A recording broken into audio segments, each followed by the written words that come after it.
नमस्कार, मी वृषाली पाटील बातमीपत्रात आपलं स्वागत करते। सुरुवातीला पाहूया टॉप 9 मोठ्या बातम्या।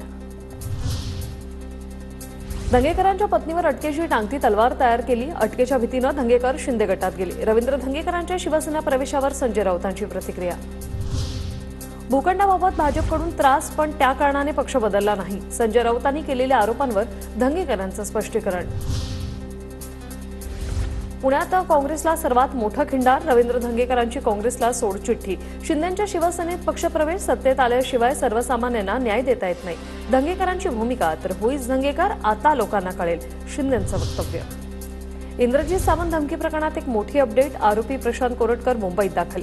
कोरटकरला आज कोर्टात हजर राहण्यासाठी नोटीस। वकिलांच्या सांगण्यानुसार कोरटकर पुढील निर्णय घेणार।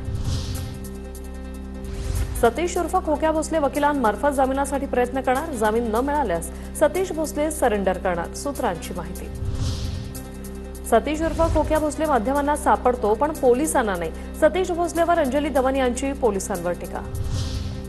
खोक्या भोसलेला सुरेश धस यांचा पाठबळ। आष्टीचे आका कोण हे महाराष्ट्राच्या समोर आलंय। अजित पवारांच्या राष्ट्रवादीचे नेते आनंद परांजपेंचा सुरेश धसांवर टोला।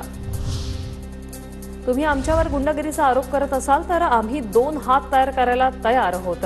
निलेश लंके यांचं नाव न घेता विखे पाटलांना आव्हान। छत्रपती संभाजीनगरमधील औरंगजेबाची कबर काढून टाकावी।